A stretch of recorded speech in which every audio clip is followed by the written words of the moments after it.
All right, we're ready to continue on with Alabama. We'll ask Coach Oats for some general thoughts on the game, take your questions just for the student athletes, and then excuse them back to the locker room. So, Coach, would you begin? It was a hard-fought contest. You know, just hard to open the thing up, you know. I mean, they're a tough, gritty team. I mean, we just lost to them 8 days ago, so we challenged our guards. We had to do better. You know, they the last time we played them, their starting backcourt, you know, with Taylor, Radford, and Dennis were all in double figures. You know, Taylor and Radford were over 20. Taylor had 28. You know, the rest of the team, only 3 other guys scored. They were 1 point, 2 point, 4 points. So we really challenged our guards. We got to do better. I thought we did a great job on some of the opposing team's best players in this tournament. You know, Kobe Brown was first team All SEC. He scored 6 on us yesterday. You know, Wade Taylor, first team All SEC. Didn't make his first field goal till 9 minutes into the second half. You know, I thought Quinerly did an unbelievable job on Taylor today. So proud of our defense. Thought we did a good job taking care of the ball. A lot better this game. You know, we said offensively we're going to have to take care of the ball. You know, we had 16 assists, only 12 turnovers for the tournament. We had 55 assists. That's almost 20 a game. So I thought our guys did a great job sharing the ball, moving the ball.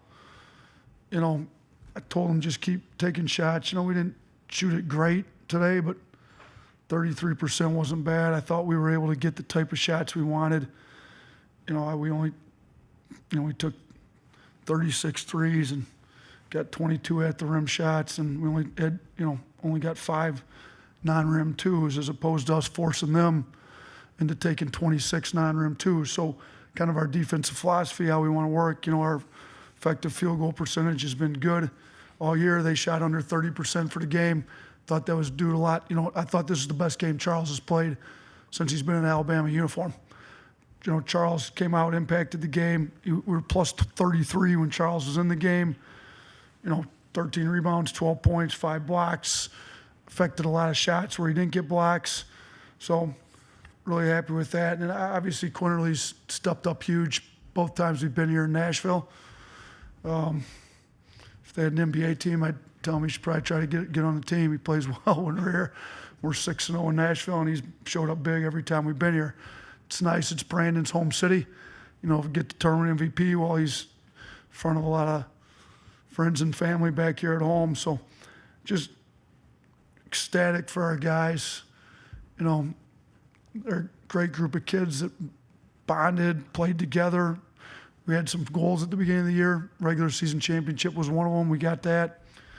Tournament championship was one. They came out ready to play today. So couldn't be happier for them. The bus ride home from Nashville will be a lot more fun now that we got to win. We're going to stick around here and watch Selection Sunday to see what our matchups will be.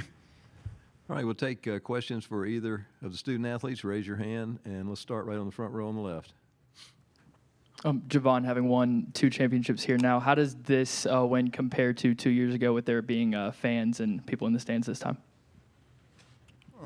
It's definitely a little bit different. There was some fans at the first one, but not as many as this time. And just to have our families here and be able to, you know, embrace them after the game, you know, that's an unbelievable feeling. Next question, front row on the right. One for each guy. Brandon, talk about once again having to play with 3 fouls and but kind of adjusting how you. I know you got a couple of charges that look like you adjusted though how you were attacking.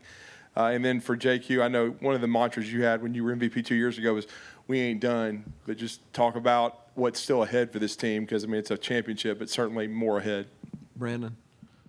Well, we noticed that. We prepared knowing they would be a charge team, that they slide over and take a lot of charges. Kind of got out and got too early, so I just had to lean on my teammates, and I feel like they did a good job just pushing me all through the whole game. And Jahvon. Can you repeat that question for me, please? I was talking about how I know you said after Alabama won the tournament 2 years ago, you said, but we're not done. Talk about this group now, because certainly this is a school record, 29 wins, but probably a number 1 overall seed. We'll see in a few hours, a couple hours or whatever. But talk about what's ahead still for this team. I know you guys celebrated, but it seems like more still ahead. Oh yeah, no, for sure. We set, like Coach said, we set goals. Over the summer, regular season, tournament, and obviously a national championship. And it's March. Any team can win on any given day. So I'm gonna make sure our guys are ready to go, no matter who we match up with. All right, let's go to the way back in the center. Just for Brandon, Coach Oats kind of mentioned in his opening that you're back in your hometown, you're winning MVP. Just what does that mean to you to have people around you and to do that?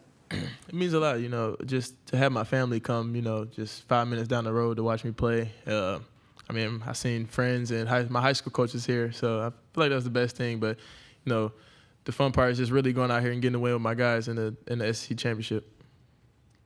Okay, let's go to the center aisle on the left side. For Jahvon, Coach Oats just said that he challenged the guards on defense. What changed from the first matchup with A&M? And just overall this weekend, the defense played really well. Just kind of what was different about the defensive intensity? We only seen Texas A&M one time before this game, and I think we kind of, not underestimated them, but we didn't come out with the right energy against their guards in particular. And, today I just wanted to make sure, Wade didn't do what he's been doing all weekend. And, that was just a big emphasis from Coach to stop Radford and Wade. And, it benefited us in the end. Did I see a hand over here? Okay, hands up. Raise your hand if you have another question. Okay, let's come back. Let's come back to the front row, and then I'll get you over there. This is really for both guys. What was the big key you feel like for this team this year? I wanted to really ask about Noah Gurley because, Brandon, he plays behind you, but he got some DMPs late in the season. But I felt like all 3 games he was ready to go. And I thought defensively, and this is for both of you guys, he was a real key early along with Chuck. Brandon? He's one of our older veteran leaders, so I feel like he knows everyone's struggles and everyone's strengths. So I feel like him not playing behind me, he's always ready. So, he gives me the courage to be the guy who I am today. And same for Jahvon? Noah's the ultimate teammate.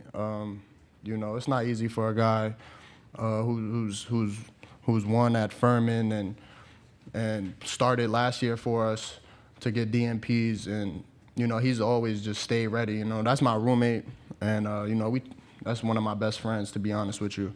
And just his mindset, the way he approaches the game, even not knowing if he's gonna play, it's crazy. I'm so happy for him.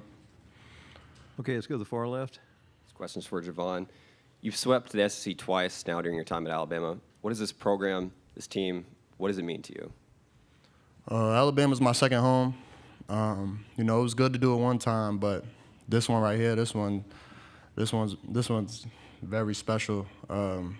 Considering everything that's going on this year, and just the group that we have, young freshmen who's come in and who's willing to listen to Coach, listen to some of the older veterans with open ears, and it's a very special feeling, and I feel like Alabama's really put itself on the radar in basketball wise.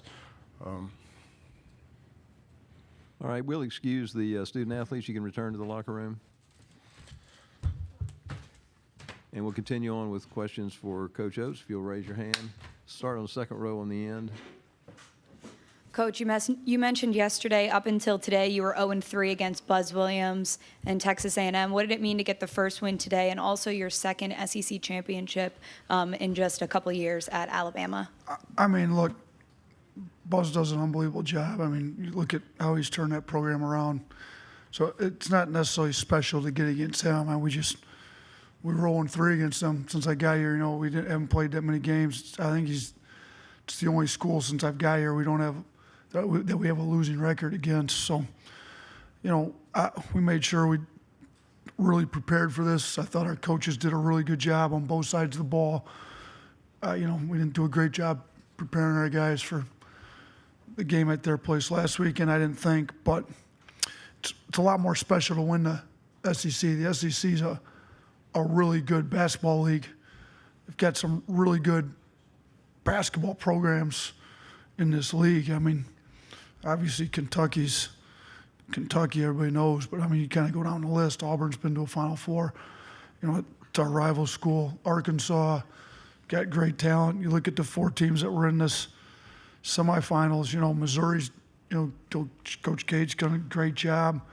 I think Stackhouse done an unbelievable job. Vandy, just to beat the teams that we had to beat, you know, to get here, you know, it was not easy. So proud of the guys, proud of their effort, proud of their able to get really focused, got a lot of mental toughness. So, I mean, to sweep it regular season and tournament twice in 3 years, just with a kind of totally different team. Quinerly's big part of both, really speaks to the level of players we've been able to get in here. Because you can't win these games without players. I mean, we're fortunate to have the best player on the floor this year every time we walked out with Brandon. So Quinerly's been unbelievable for us, and he seems like he shows up in March. You know, we got the March version of Quinerly this week for sure. So happy for the whole team, and particularly those two. Well, let's go to the front row in the end. Coach, you've been in this situation before. How is this year different as tournament champs moving ahead to the NCAA tournament compared to a couple of years ago? You know what? I think we were number 1 for a week. You know, might possibly be the number 1 overall seed. We were a 2 seed before. You know, we got to the Sweet 16. You know, the second weekend of the tournament's not easy to do. You know, we didn't make free throws against UCLA. Went to overtime. We lost. You know, this group's different. That group was, they're both really special in my eyes. You know, that group was a group that decided to buy into the new staff, us playing. They were recruited by the previous staff. And if without that group, we are not here where we're at, because we were able to turn the whole narrative of Alabama basketball back in a great direction. Now we've got a new group. Quinerly's still here, obviously, but a lot of new guys. This roster was recruited entirely by our staff, so different. They all came here to play a certain style. I think we're proving you can play fast. You can play it modern style in college. You know, up tempo, shoot a lot of threes. As long as your defense is where it needs to be, you can win. So, you know, very distinctly different groups. I like this group's. I think we're 3rd in the country in defense, just like Group 2 years ago. We got a little bit more offensive firepower, a little bit more versatility, a little more depth, you know. And we don't have Herb Jones on defense, but we got Charles Bediako. We got better rim protection. So, you know, and I think you saw how good we can be on defense, and everybody's locked in. So similar in a lot of ways, but definitely different groups. Love each of them, and excited to see what we can do with this group in the NCAA tournament. Let's go to the 4th row, I think, on the right side. There you go. Hey, Coach, just speaking, you know, following up on that defense, can you explain what Charles Bediako means to that unit and how he plays such a crucial role? Listen, with the way we've designed our defense, you know, Charlie Henry, my assistant that runs the defense, came from the NBA, and, you know, again, we were 3rd in the country in defensive efficiency 2 years ago without a rim protector like him. We did it differently that year. This year with Charles at the rim, we're trying to send everything, run them off the 3-point line, run them downhill to the rim. So, you know, Charles anchors the defense. When he's in, he affects a lot of shots. You know, I'm looking, they shot 16 threes. They shot 26 non-rim twos. They were 3 for 26 on non-rim twos. You know, 5 of 16 from 3. They shot under 30% from the floor. A lot of that's due to Charles. Obviously, our guards have to do a good job sending the ball down into the lane. Those guards from A&M, as most guards, they don't want to go in and shoot at the rim against Charles, so they take a lot of non-rim twos. 3 of 26 they were today. It's 11%. It's great defense for us when you can force, you know, mid-range twos. So if you don't have Charles at the rim to block them, those end up being more at the rims. Your at the rim percentage can be a lot higher. And, you know, and theirs was too. They finished 46% on the at the rims. They just didn't get nearly as many of them. You know, they only got 24 of those. So without Charles anchoring it, it's not going to be what it is. But we've got a lot of other guys that are good on defense too. And Pringle's getting better. You know, he's our backup center. He can protect it. Clowney plays a lot of center. Neither of those are quite Charles, but they're both getting better in their own right.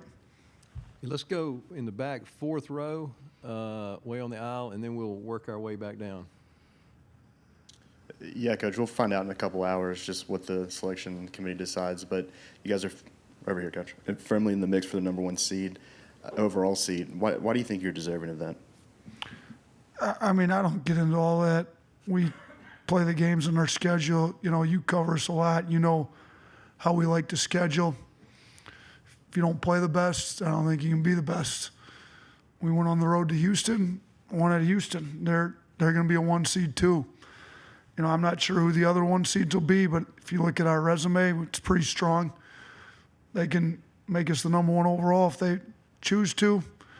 If you're comparing 2 teams and one of them won on the road at the other one, and it comes down to those 2, it probably makes it a little easier, you know, because we were able to play them. But Houston's an unbelievable team too. They got a great resume.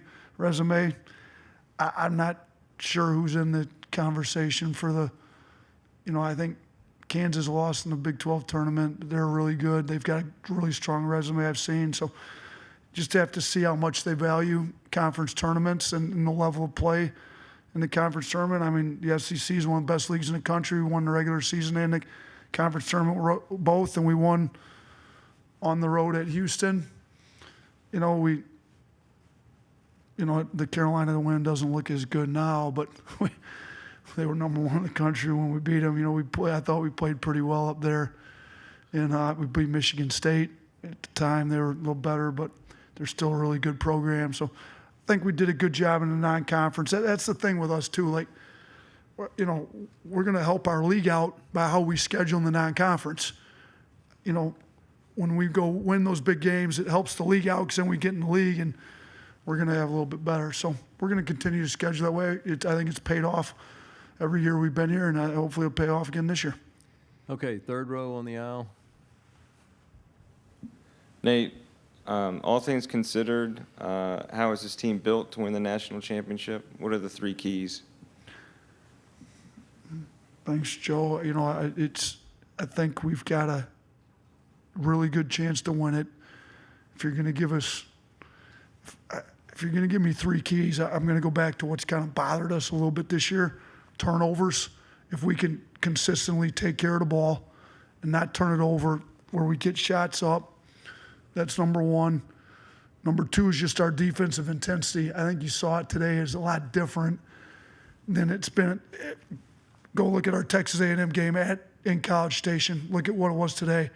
Quinerly's intensity, so it's not a specific thing, but it's like, how hard do we want to play on D? When our defensive intensity is up and we're locked in to the scouting report like we were today, we're one of the best defenses and teams in the country. Then the last thing I'd say is, can we generate enough, we call margin plays? Can we win the second chance? You know, like today I'm looking at second chance points. We won at 14-11. Can we win the free throw deal? We didn't today. They were 20-24, but we were 16-22.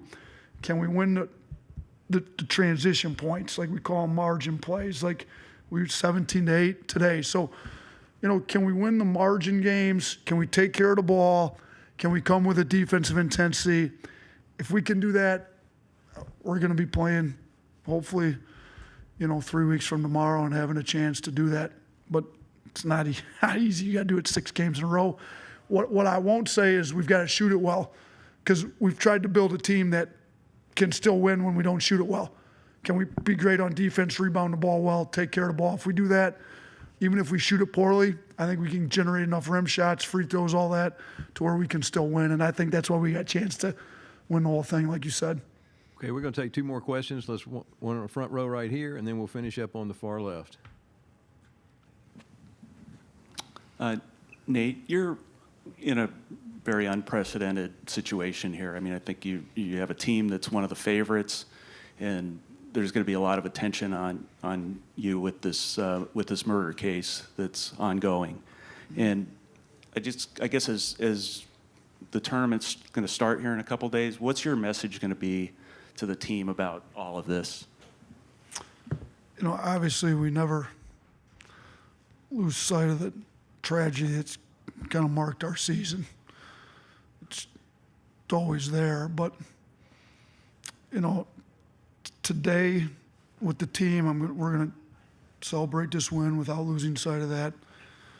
Moving forward, we're going to try to keep the team focused on the task at hand, just like we have, without ever losing sight of the fact it's an unbelievably sad situation. But, you know, our guys have been able to do a pretty good job of that, I think. And I'd love to celebrate today what we've been able to accomplish together as a team. So. Okay, far left, last question.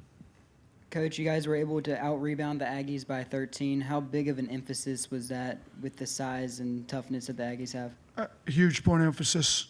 Coach Hodgson coaches our bigs. He was all over them. Charles, I believe, had 7 boards in the first half. He came out ready to play. You know, I thought he dominated the game on the interior. I challenged Clowney at halftime. He was a 0 points, 0 rebounds, 0 blue-collar points.